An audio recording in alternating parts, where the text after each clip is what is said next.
ঈদের অবস্থা আমার চোখে দেখা গল্প করছি আপনার সামনে। নবী সাল্লাল্লাহু আলাইহি ওয়াসাল্লাম কি বলেছেন? ইবনে আব্বাস রাদিয়াল্লাহু তাআলা আনহুমা বর্ণনা করেছেন, লানা রাসূলুল্লাহ সাল্লাল্লাহু আলাইহি ওয়াসাল্লাম, আল্লাহ রাসূল সাল্লাল্লাহু আলাইহি ওয়াসাল্লাম লানত করেছেন, মানে অভিশাপ দিয়েছেন, আল্লাহর রহমত থেকে বঞ্চিত হোক ওই মহিলারা, যায়রাতিল কবুর, যেসব মহিলারা কবর জিয়ারত করতে যায়, ওয়াল মুত্তাখিযিনা আলাইহাল মাসাজিদা, আর যারা কবরের উপর মসজিদ তৈরি করে তাদের উপর লানত হোক। 2 3 নম্বর হচ্ছে ওয়াসসুরজা, আর যারা কবরে বাতি জ্বালায়, আগরবাতি মোমবাতি জ্বালায়, আলোকিত করে, ওই শবে বরাতের দিন কবরস্থানকে আলোকিত করে দেয়, তাদের উপর রাসূলুল্লাহ সাল্লাল্লাহু আলাইহি ওয়াসাল্লামের লানত রয়েছে। দেখলেন কবর সম্পর্কে রাসূলুল্লাহ সাল্লাল্লাহু আলাইহি ওয়াসাল্লামের তালিম, রাসূলুল্লাহ সাল্লাল্লাহু আলাইহি ওয়াসাল্লামের আদর্শ শিক্ষা।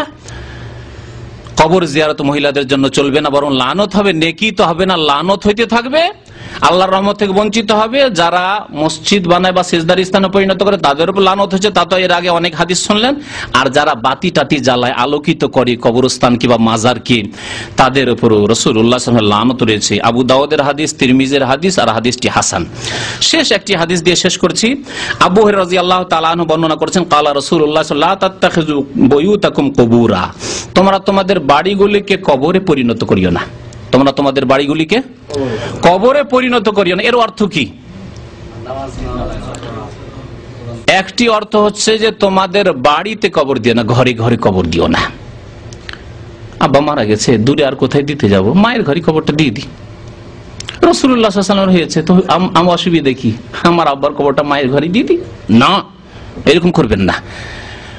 বাড়ির পাশে ভিটের মাটিতে পাশে কবর দিয়ে, আজকে কত লোক মাসলা জিজ্ঞেস করতে আসে, কালকে 2 জন লোক এসছে, এরকম 2 জন লোক এই মাসলা জিজ্ঞেস করতে, কবর হয়ে গেছে আমার পুকুরের চারিদিকে, এক ভাই জিজ্ঞেস করছেন, আর এখন ওই কবরগুলি রাখতে পারছেন না, এখন ভিটে মাটি করতে হবে। মসজিদের পাশে কবর, এখন মসজিদ বড় করতে হবে, এখন কবর কি করব, ভিটে মাটির পাশে কেন করলেন এইরকম? আরে এখন প্রশ্ন কেন, এই বিদাতি কাজ কেন করবেন? কবরস্থানে কবর দেন আলাদা করে, ভিটে মাটি থেকে দূরে, যাতে করে এমন না হয় যে 25-50 বছরের মধ্যে কবর জানছি আর তার উপরে আমাকে বাস করতে হচ্ছে, আমার ছেলে মেয়েদেরকে বসবাস করাইতে হচ্ছে, ছেলের রুম তৈরি করতে হচ্ছে। তো লা তাজআলু বুয়ুতাকুম কুবুরা, তোমাদের ঘরগুলিকে কবরে পরিণত করিও না, একটি অর্থ এটি। আর একটি অর্থ হচ্ছে যে কবরের উপর যেমন নামাজ জায়েজ নাই, তেমনি তোমরা নিজের ঘরগুলিকে নামাজ শূন্য করিও না।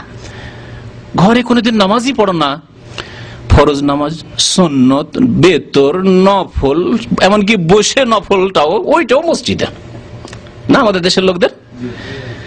আরে 17 রাকাতই যদি পড়েন, বাড়িতে এসে পড়েন না, আপনি আপনার বাসাতে পড়েন, 4 রাকাত ফরজটা পড়েন না মসজিদে, আর খুব বেশি পড়লে সুন্নাতে রাতে বাটা পড়লে পড়ুন, আর না হলে সেটাও বাড়িতে বাসাতে এসে পড়লে বেশি নাকি পাবেন। বাকি বাসায় এসে নামাজ পড়ুন, 17 রাকাত সারা রাত নামাজ পড়তে থাকেন, ঈদ দেখিয়া তো লম্বা নামাজ কেন?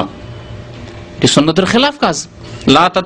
লা তাজআলু বুয়ুতাকুম কুবুরা, তোমাদের ঘরগুলিকে কবরের মতো করে দিও না, মানে কবরে যেমন নামাজ পড়া জায়েজ নয়, তেমনি তোমাদের ঘরগুলিকে একবার নামাজবিহীন করে দিও না, বরং নামাজ পড়বে তোমরা, নফল নামাজ বাড়িতে পড়ে। আফজালু সালাতিকুম ফি বুয়ুতিকুম ইল্লাল মাকতুবা, আফজালু সালাতিল মারই ফি বাইতিহি ইল্লাল মাকতুবা, মানুষের সবচাইতে উত্তম নামাজ হচ্ছে বাড়িতে নামাজ, ইল্লাল মাকতুবা, ফরজ নামাজ ছাড়া, ফরজ নামাজ মসজিদে পড়তে হবে, বাকি সুন্নত, বেতর, নফল, তাহাজ্জুদ সব নামাজ, চাস, দোহা সব নামাজ বাড়িতে পড়া উত্তম।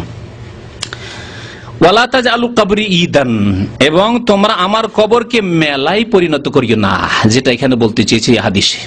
অতিরিক্ত আরেকটি বিধান কি আসলো, যে কবরে মেলা লাগানো জায়েজ নয়। আর মেলার নাম ইন্ডিয়া বাংলাদেশে পীরতন্ত্রের বিশ্বাসীরা কি দিয়েছে? ওরস। ওরস মানে মেলা, হিন্দুরা মেলা বলে আর এরা ওরস বলে। ওরসের শাব্দিক অর্থ হচ্ছে বিবাহ শাদী। এই বিবাহ শাদীর দিন কেন? বিবাহ শাদীর দিনে বাসর হয়, স্বামী স্ত্রীর মোলাকাত হয়, আর এই ভণ্ডদের বেয়াদবি হচ্ছে আল্লাহ পাকের সাথে। এর আগে অনেকবারই বলেছি যাতে করে আপনাদের জানা থাকে। এদের ধারণা যে দুনিয়াতে সিজনে আছে, এই ব্যক্তি ফানাফিল্লা হয়েও আল্লাহ পর্যন্ত পৌঁছিতে পারেনি, সাক্ষাৎ হয়নি। আল্লাহ রে কোথায় কখন পাবো রে, আমার মাসুককে কখন পাবো রে, মাসুককে কখন পাবো রে করতে করতে পেরেশান আছে, পাইনি। আর সেই দিন আল্লাহর সাথে ওই রকম মোলাকাত হবে আর তার স্বাদ টেস্ট হাসিল হবে। যেমন স্বামী স্ত্রীর বিয়ে তো হয়েছে কিন্তু উঠিয়ে দেয়নি, মেয়ের বাবা উঠিয়ে দেয়নি, সেই জন্য মোলাকাত হয়নি। যেদিন উঠিয়ে দিল কত মজার দিনটা দেখছেন, বেয়াদবি কত। ওরস হচ্ছে বিবাহর দিন মানুষের, আর এরা পীরের মৃত্যু দিবসকে কি বলে? ওরস বলে, মানে মৃত্যুর দিনই তাদের আসল ওরস হলো, মাসুকের সাথে সাক্ষাৎ হলো। মাসুক বলা চরম বেয়াদবি আল্লাহ পাক রব্বুল আলামিনকে। আশেক নিজেকে বলা, আমি আশেক এলাহি, এই নাম রাখা বেয়াদবি আল্লাহ পাকের সাথে। এর আগে অনেকবারই আমি বুঝিয়েছি, কোন বেয়াদব বলবে না নিজের বড় বোনকে যে আপা তোমার সাথে আমি প্রেম করি, বলবে? জুতা খাবে। উর্দু ভাষীদেরকে বলছি, বা উর্দু ভাষা যারা বুঝেন, বাঙালিদের মধ্যে অনেকে উর্দু ভাষা বুঝেন বা প্রায় বুঝেন, मैं आपसे इश्क करता हूं যদি বলেন নিজের বড় বোনকে, ছোট বোনকে, অথবা নিজের মা খালাকে বলতে পারবেন, मैं आपसे, मेरा आपसे इश्क है, মানে আপনার সাথে আমার প্রেম হয়েছে। তাহলে প্রেমটা এই ক্ষেত্রে চলে না, কি চলে? মহব্বত চলে। আল্লাহ পাক মহব্বতের কথা যেন উল্লেখ করেছে, সাফ সুতরা পরিষ্কার পরিচ্ছন্ন ভাষা আল্লাহ পাক উল্লেখ করেছেন, ভালোবাসা। কিন্তু আপনি ইশক করবেন, আর ওই ইশক হচ্ছে সেই জন্য ওরুস, এই ওরুসের মেলা নবী সাল্লাল্লাহু আলাইহি ওয়াসাল্লাম নিষেধ করেছেন। শাহজালালের জীবনী পড়ছিলাম কয়েকদিন আগে, বেশ কিছুদিন হলো, জাল জীবনী, মানে জাল জীবনী বাংলাতে আসবে, জাল জীবনী, এগুলো সব জাল জীবনী, বাংলা উর্দু যা আছে জাল জীবনীগুলি। ওতে লিখেছে শাহজালালের মাজারে বছরে 3টা ওরুস লাগে। আরে বাবা, মৃত্যু তো একবারই হয়েছে, আরে বছরে একদিনই হয়েছে মৃত্যু, না 3 দিনে হয়েছে? তাহলে এক ওরুসে হইল না, 3 মেলা কেন লাগাইতে হচ্ছে? একদিনের ইনকামে হচ্ছে না, একবার ওরস লাগাইলাম 2-4-5 দিন, সপ্তাহের জন্য বেশি ইনকাম হইল না। হ্যাঁ, আর লন্ডনের লোকেরা সিলেটে তো আসতেই থাকে অনেক টাকা পয়সা নিয়ে, তো এদের জন্য ঘন ঘন একটা ওরসের প্রয়োজন আছে। 3 ওরস। নবী সাল্লাল্লাহু আলাইহি ওয়াসাল্লাম কি বলেছেন? ওয়ালা তাজালু কবরি ঈদান, আমার কবরকে মেলায় পরিণত করে, ওরসে পরিণত করিও না। নবীর কবরে যদি ওরস না চলে, তো এই সবের ওরস চলবে? সে আল্লাহরই ওলি হোক আর শয়তানির ওলি হোক, কারো জন্য এই ওরস কবরে চলবে। ওয়াসাল্লু আলাইয়া, আমার উপর দুরূদ পেশ করো। ফাইন্না সলাতাকুম তাবলুগুনি হাইসু কুনতুম, তোমরা যেখানেই থাকো না কেন তোমাদের দুরূদ আমার পর্যন্ত পৌঁছে যাবে, আমার পর্যন্ত আল্লাহর ফেরেশতাগণ পৌঁছে দেবেন। নবী করিম সাল্লাল্লাহু আলাইহি ওয়াসাল্লাম যেমন বলেছেন, আবু দাউদের হাদিস হচ্ছে 2042 নম্বর হাদিস, হাদিসটি হচ্ছে হাসান। আল্লাহ পাক যেন আমাদেরকে বুঝার তৌফিক দান করেন, আমাদেরকে যেন আমল করার তৌফিক দান করেন, আমাদের যেন সংশোধন করার তৌফিক দান করেন। আল্লাহ পাক আমাদের গুনাহ খাতা যেন মাফ করে দেন, আমাদেরকে শিরক, বিদআত, কবর, মাজার পূজা হতে, সুফিবাদ, পীরতন্ত্র হতে মুক্ত হওয়ার জন্য তৌফিক দান করেন। আল্লাহ পাক আমাদের দেশের আলেম ওলামাদেরকে আল্লাহ পাক হিদায়াত যেন দান করেন, তাদেরকে হক কথা, সত্য কথা, কোরআন সুন্নাহর কথা বলার জন্য তৌফিক দান করেন। আল্লাহ পাক তাদের বিদআতগুলিকে যেন দূর করে দেন, তাদের ভ্রান্ত ভুল ধারণাগুলিকে যেন দূর করে দেন। কোরআন সুন্নাহকে আমাদেরকে মজবুত করে ধারণ করার জন্য আল্লাহ পাক তৌফিক দান করেন। আল্লাহ পাক রব্বুল আলামিন যেন হককে কায়েম করেন, আর বাতিলকে যেন আল্লাহ পাক রব্বুল আলামিন নির্মূল করেন। আমিন ইয়া রাব্বাল আলামিন। সাল্লাল্লাহু আলা নবিয়িনা মুহাম্মদ ওয়া আলা আলিহি ওয়া সাহবিহি আজমাইন।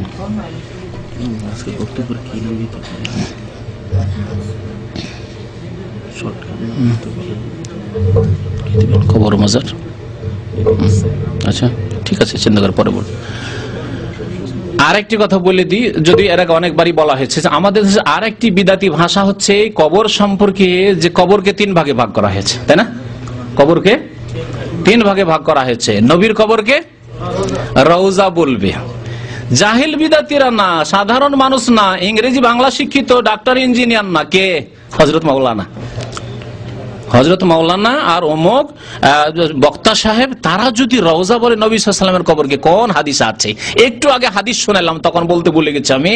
ওয়ালাউলা যালিকা, যদি আশঙ্কা না থাকতো যে নবীর কবরকেও তারা কি সিজদার স্থানে পরিণত করবে, তাহলে লাউবুরেজা কবরুহু, তার কবরকে কি করা হইতো? খোলা জায়গায় রাখা হইতো। হাদিসে কি আসলো? রওজাতুহু আসলো না, আসলো কবরুহু, তার কবরকে। সুতরাং নবী সাল্লাল্লাহু আলাইহি ওয়াসাল্লামের কবর। আচ্ছা, যেই কবরগুলি পাকা, শাহজালাল, আটরসি, ভান্ডারি, আপনার খাজা মঈনুদ্দিন চিশতি, আর যেসব পাকা কবর আছে, জিলানি, এই সব কবরকে কি বলে? মাজার। কোথায় পেলেন এই ভাষাগুলি? হ্যাঁ, আল্লাহ নবীর কবরকে সাহাবারা বলছেন কবরহু, আর এগুলি মাজার হয়ে গেল? এগুলি জিয়ারতের স্থান আর ওগুলি জিয়ারতের জায়গা নয়? আরে গরিব মানুষ, গ্রামের যারা মারা গেছে যারা, তাদেরকে জিয়ারত করে, ওগুলো জিয়ারত করেন, ওদেরকে কিছু নেকি পৌঁছান। আর কবর জিয়ারতে যেতে হবে তাদেরকে কিছু দেওয়ার জন্য, তাদের কাছ থেকে নেওয়ার জন্য নয়, মনে রাখবেন। তাহলে সবগুলি কবর, সাধারণ মানুষের কবরও কবর, আর যারা আল্লাহর নেক বান্দা তাদের কবরগুলিও কবর, মাজার নয়। আর নবী সাল্লাল্লাহু আলাইহি ওয়াসাল্লামের কবরও কবর, সবগুলিকে কবর বলতে হবে। এটি হচ্ছে শরীয়তি ভাষা, শিরক মুক্ত ভাষা, বিদআত মুক্ত ভাষা। হ্যাঁ, আমাকে ভাই কিছু ধার দেন, তো দেবে। একটা জীবিত মানুষ দিতে পারবে না? কবরে যাওয়া লোক শহীদ দিতে পারবে? সৈয়দনা হামজা দিতে পারবে? যদি যান ওহদে গিয়ে মাল সামান কিনলেন, অনেক ভারী হয়েছে, বলেন সৈয়দানা হামজা আপনি তো সৈয়দুশ শুহাদা, এই উম্মতের সবচেয়ে শ্রেষ্ঠ, আপনি শহীদ, আমার বোঝাটা একটু উঠিয়ে দেন, দিবে? তাহলে এই জীবন কেমন জীবন? আল্লাহ বলছে ওয়ালাকিন লা তাশউরুন, তবে তোমরা তার অনুভূতি রাখো না, বুঝো না যে কেমন তাদেরকে জীবন দেওয়া হয়েছে। এই জীবনের নাম হচ্ছে হায়াতুন বারজাখিয়া, পরলৌকিক জীবন, পরলৌকিক জীবন। এই বিষয়টি বোঝানোর জন্য, হয়তো নতুন ব্যক্তি প্রশ্ন করেছেন, এই বিষয়টি বোঝানোর জন্য আমি কয়েকটি জীবনের কথা বলেছি। মায়ের পেটের জীবন, একটা বাচ্চা 10 মাস মায়ের পেটে আছে, ও নিজের অবস্থায় আছে, ও কিন্তু আমাদের মতো নাই, ঠিক না? আমাদেরকে যদি এরকম বস্তায় ভরে দেওয়া হয়, মায়ের পেট তো দূরের কথা, একটা যদি বস্তায়, শুধু চাউলের বস্তাগুলি ওতে ভরে দেওয়া হয়, হ্যাঁ, একটা ছোট রুমেই যদি রাখা হয় তাহলে শেষ, ঠিক না? ও 10 মাসও বাচ্চা থাকছে, তাহলে বাচ্চা মায়ের পেটে আছে, ওর জীবন, ওরও জীবন আছে, রুহ আছে, ওর রুহ দেওয়া হয়ে গেছে 120 দিনে, রুহ আছে, আর আপনারও আছে, কিন্তু আপনি তো থাকতে পারছেন না এরকম, আপনার জীবন ওর জীবন চাইতে ভিন্ন। ওই রকম আমাদের দুনিয়ার জীবন আর কবরের জীবন, কবরের জীবন আর দুনিয়ার জীবন ভিন্ন। এই জন্য আল্লাহ বলছে ওই জীবনে যে শহীদরা তাদের হায়াতে রয়েছেন, সেই হায়াত সম্পর্কে তোমাদের কোনো উপলব্ধি নেই, বুঝতে পারবে না সেটা। তবে এতটুকু মনে রাখো যে তারা মারা গেছেন আর পরলৌকিক সুন্দর জীবনে আছেন, পরলৌকিক উত্তম জীবনে আছেন, শ্রেষ্ঠ জীবন আছে, সম্মানজনক জীবনে আছেন, আল্লাহ পাকের কাছে সম্মানজনক জীবন। এর তাফসীর করেছেন নবী করিম সাল্লাল্লাহু আলাইহি সাল্লাম যে শহীদদের আত্মাগুলিকে চিড়িয়ার মধ্যে দিয়ে দেওয়া হয়, জান্নাতের চিড়িয়া, জান্নাতের পাখি মধ্যে, আর তারা জান্নাতের গাছের ডালে ডালে উড়ে বেড়ায়। সুবহানাল্লাহ। এইভাবে ব্যাখ্যা করা, এগুলি কি বোঝার জিনিস, পৃথিবীতে যে কেমন করে তা হয়। তো এইভাবে তাদের হায়াতের কথা বলা হয়েছে। তার মানে এই নয় যে নবী সাল্লাল্লাহু আলাইহি ওয়াসাল্লাম জীবিত আর শহীদরা জীবিত, মারা গেছেন, তারা মারা গেছেন, তাদের দুনিয়ার মত হয়ে গেছে এবং তাদের পরলৌকিক জীবন আছে। পরলৌকিক জীবন প্রত্যেকের আছে, কারণ মানুষের দেহ থেকে আত্মা চলে যায়, কিন্তু আত্মা তো ইল্লিনে অথবা সিজ্জিনে আছে। পাপী হলে সিজ্জিনে শাস্তি পাচ্ছে, তাহলে তার আত্মা তো আছেই, কিন্তু তার জীবন হচ্ছে অসম্মানজনক জীবন, নিকৃষ্ট জীবন। সৎ লোকের জীবন সম্মানজনক জীবন, সৎ লোকের মধ্যে আবার শহীদ অতি সম্মানজনক জীবন। রাসূলুল্লাহ সাল্লাল্লাহু আলাইহি ওয়াসাল্লাম, আম্বিয়া কেরাম, তাদের জীবন আরো উচ্চ সম্মানজনক জীবন। কিন্তু বারজাখী পরলৌকিক জীবন রয়েছে, সেটি দুনিয়ার জীবনের মতো নাই। সুতরাং এই কথা বলা যাবে না যে নবী সাল্লাল্লাহু আলাইহি ওয়াসাল্লাম জিন্দা রয়েছেন, হায়াতুন নবী, শহীদরা জীবিত রয়েছেন।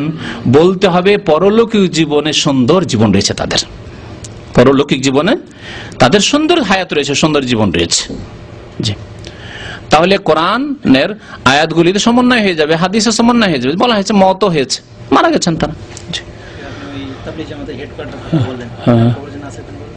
নিজামুদ্দিন আউলিয়া, তাদের কাছে পজিটিভ আছে, নেগেটিভ নেই। আর একটা কথা, তাবলীগী ভাইদের তাদের দাওয়াতের কোর্সে আছে যে পজিটিভ করো, নেগেটিভ করিও না। মানে হ্যাঁ বাচক শিখাও, হ্যাঁ হ্যাঁ এটা করো করো করো করো করো, ফজিলত এই পারলে এই করলেই পাবে, কিন্তু না নিষেধ করা বলছে এটাতে ঘৃণা ছড়াবে। তাদের ভাষায় বলছি, নিষেধ যদি করেন তাহলে কি হবে, ঘৃণা ছড়াবে, সেজন্য কোনো সময় নিষেধ করতে হবে না। এটা তাদের একটা কোর্সের তালিম। যারা চিল্লাতে যায় তাদেরকে এই তালিম দেয়, খবরদার বলো যে নামাজ পড়েন ভাই, হ্যাঁ বেশি বেশি নেকি করেন, এত ফজিলত পাবেন, সালাম দিলে এত নেকি পাবেন, চিল্লায় গাছতে বেরোলে এই নেকি পাবেন, কিন্তু বলবেন না মদ খাইলে এই গুনাহ, আর শিরক করলে এই গুনাহ। না না, খবরদার। আর শিরকের কথা তো বলাই যাবে না, মদ বা অন্য কিছু এগুলো তো কখনো বলা, তাও ওটা তাদের কোর্সের নাই, কখনো হয়তো বলে দিতে পারে, কিন্তু শিরক না, ওটা বলতে আর বলছে যে হাজা ফিহে তানফির, এটাতে ঘৃণা ছড়ানো হবে। ঘৃণা আমরা ছড়াবো না, আমরা মানুষকে টানবো সাথে পজিটিভ দিয়ে। অথচ ইসলাম শুধু পজিটিভের নাম নয়, পজিটিভ নেগেটিভ দুটোর নাম। লা ইলাহা ইল্লাল্লাহ, কলেমাতে আমাদের নেগেটিভ পজিটিভ দুটোই আছে। কোরআনে আল্লাহ বলেছেন তোমরা শ্রেষ্ঠ জাতি, কুনতুম খায়রা উম্মাহ, কি জন্য? নেগেটিভ পজিটিভ দুটো আছে, তা'মুরুনা বিল মারুফে ওয়া তানহাউনা আনিল মুনকার, ভালো কাজের আদেশ দেবে আর সাথে সাথে আল্লাহ বলছেন অন্যায় কাজে বাধা দেবে। তাহলে একটা লোক নামাজ পড়ে না, যেমন নামাজ পড়তে বলবেন, নামাজ পড়েন অনেক নেকি পাবেন, তেমনি বলতে হবে নামাজ না পড়লে মুসলিম থাকবেন না। নামাজই তো মুসলিম কাফেরে পার্থক্য করে, নামাজ না পড়লে চিরকাল জাহান্নামে থাকতে হবে। নেগেটিভ পজিটিভ দুটো লাগবে। জি, রাসূলুল্লাহ সাল্লাল্লাহু আলাইহি ওয়াসাল্লামের কবরকে ঘিরে রাখতে হবে, এই ধারণা সাহাবীদের মনে কেন আসলো? ওই সময় কি বিদআতের কোনো কিছু ছিল? নবী সাল্লাল্লাহু আলাইহি ওয়াসাল্লাম সতর্ক করেছেন, বলেছেন এগুলো, এতগুলো সতর্ক করেছেন।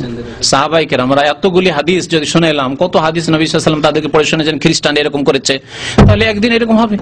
তারপরে নবী সাল্লাল্লাহু আলাইহি ওয়াসাল্লাম ভবিষ্যৎবাণী করেছেন ভবিষ্যৎবাণীতে নেই যে আমার উম্মতের এক দল হবে যারা মুশরিকদের সাথে মিশে যাবে, তারা প্রতিমা পুজো শুরু করে দিবে, তারা আল্লাহ ছাড়া অন্যের পূজা শুরু করে দিবে। এইসব হাদিস কিতাব তাওহীদের কোর্সে এসেছে। জি, নবী সাল্লাল্লাহু আলাইহি ওয়াসাল্লাম ভবিষ্যৎবাণী এরকম ছিল যে এক শ্রেণীর লোকেরা গোমরাহ পথভ্রষ্ট হয়ে যাবে। প্রশ্ন করেছে যে মৃত্যুর পর তো আত্মা ইল্লিন অথবা সিজ্জিনে চলে যায়, তারপরে কি করে সালাম কবরবাসী সালামের জবাব দিতে পারে এবং তাদের আযাব হয়? উত্তর হয়ে গেছে যে পরলৌকিক জীবনকে দুনিয়া দিয়ে উপলব্ধি করা ওয়ালাকিন লা তাশউরুন, বোঝা যাবে না। যেইভাবে নবী সাল্লাল্লাহু আলাইহি ওয়াসাল্লাম বলেছেন ওইভাবে বুঝতে হবে। সারা বিশ্বের সমস্ত লোকের যত লোক দুরুদ সালাম পড়ে, আল্লাহুম্মা সাল্লি আলা মুহাম্মদ বললেন, আসসালামু আলাইকা আইয়ুহান নবী ওয়া রাহমাতুল্লাহি ওয়া বারাকাতুহু তাশাহুদ বললেন, সমস্ত করে নবী সাল্লাল্লাহু আলাইহি ওয়াসাল্লামের কাছে নিয়ে যেয়ে দেওয়া হচ্ছে। তাহলে কত ভিড় লাগছে ফেরেশতাদের, চিন্তা করুন তো। তাহলে বোঝানো যাবে নাকি? হ্যাঁ, তাহলে এগুলি পরলৌকিক বিষয়, পরলৌকিক বিষয় বোঝানো যাবে না। আরেকটি বিষয় বলি, আমরা ঘুমের অবস্থায় যে স্বপ্ন দেখি তাই বুঝাইতে পারবো না। কেমন করে স্বপ্ন দেখলেন বাংলাদেশ গিয়ে ফিরে চলে আসবে, বিবির সাথে দেখা হয়ে গেল, মাশাআল্লাহ, ছেলে মেয়েকে আদর যত্ন করে চলে আসলাম, হ্যাঁ, নাস্তা পানি খাইলো স্ত্রী, অনেক সময় খেয়ে দিয়ে চলে আসলাম, কিছুই বুঝতে পারছেন না। অথচ এখানে আপনার বডি পড়ে আছে। দুনিয়ার আমরা ঘুমের অবস্থায় বুঝতে পারি না। আল্লামা শাহ ওয়ালিউল্লাহ মুহাদ্দিস দেহলভী এই ঘুমের অবস্থা দিয়ে কবরের জীবনটাকে বোঝাবার অনেকটা চেষ্টা করেছেন উনি, তার কিতাব হুজ্জাতুল বালিগায়। অনেক সময় হয়ে গেছে।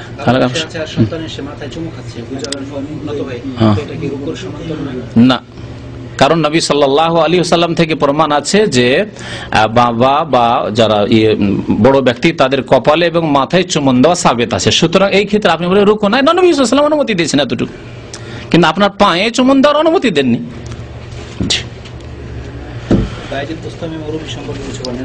নবী সাল্লাল্লাহু আলাইহি ওয়াসাল্লামের যখন ইন্তেকাল হয়ে গেল তখন আবু বকর সিদ্দিক রাদিয়াল্লাহু তাআলা আনহু আসলেন। আসার পরে দেখলেন যে শায়িত অবস্থায়, জি, নবী সাল্লাল্লাহু দেহ এবং এই হিবরি চাদর দিয়ে ঢাকা, সেই অবস্থায় চাদরটা উঠালেন মুখমণ্ডল থেকে আর কপালে চুমন দিলেন। তাহলে তাতে তো অবশ্যই যুক্ত হয়েছে, কিন্তু আবু বকর সিদ্দিক রাদিয়াল্লাহু তাআলা করেছেন, নবী সাল্লাল্লাহু আলাইহি ওয়াসাল্লাম থেকে তার কাছে প্রমাণ ছিল যে এইরকম চুমন দেওয়া সাবিত রয়েছে বড়দেরকে কপালে এবং মাথায়। যতটুকু আছে তাতে থাকতে আপনাদের অসুবিধাটা কি? অসুবিধা হচ্ছে যে আগে যে বলেছি আমি জুমা মসজিদে, যে আপনাদের বেশি লবণ ঝাল খাওয়া অভ্যাস হয়ে গেছে, মানে বেশি বিদাত করা অভ্যাস হয়ে গেছে, পায়ে চুমন দেওয়া অভ্যাস হয়ে গেছে। এখন মাথায় কি করে ফিরে আসি? আর কোমরের নিচে কেন এত লোভ? আমাদের জামাল সাহেব বলছেন ওদিকে কেন এত লোভ?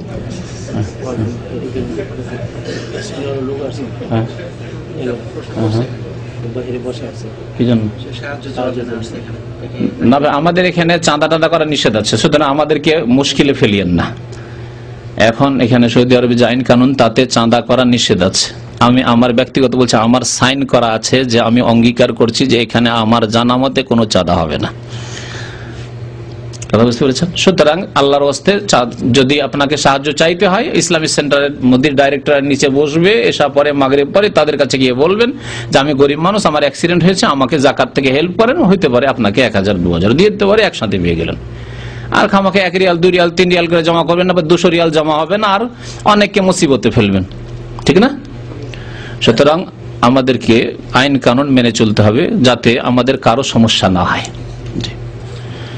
আজকাল চাঁদা অনেক সময় ভুল পথে চলে যাচ্ছে, চাঁদা করা হচ্ছে ভালো নাম দিয়ে কিন্তু ভুল দিকে চলে যাচ্ছে, যার ফলে চাঁদার উপর এখানে বাধাটা সৃষ্টি হয়েছে।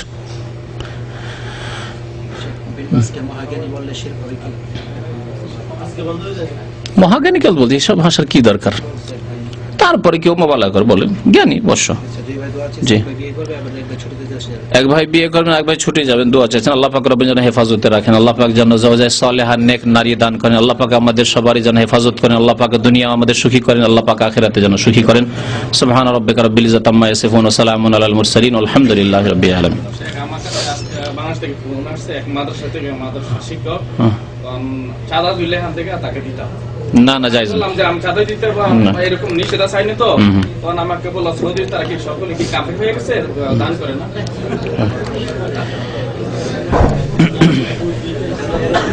ওদের বলেন যে সৌদি আরবে তো আলহামদুলিল্লাহ এক একজনে এক একটা মসজিদ দিচ্ছে। বাংলাদেশে দেখাও যে একজনে একটা মসজিদ তৈরি করেছে বিনা চাঁদা উঠিয়ে, একটা মসজিদ দেখাও। সৌদি আরবে প্রত্যেকটা মসজিদ এক একজন বা একটা ফ্যামিলি দিচ্ছে। 5 ভাই আছে, একটা মসজিদ একাই। তো এই যে মসজিদ তৈরি হচ্ছে, আর 5 তলা আমাদের ইসলামিক সেন্টার বিল্ডিং তৈরি হচ্ছে, এই যে মসজিদটা পাশে গার্ডেন মসজিদ, একজন ব্যক্তি তৈরি করে দিচ্ছে। গোটা বাংলাদেশে, এমনকি গোটা ভারতে 10টা মসজিদ দেখান, 5টা মসজিদ দেখান যে একজন তৈরি করে দিচ্ছে। ভিক্ষা করা ছাড়াও, রিক্সা নিয়ে আর চাঁদা করা ছাড়া।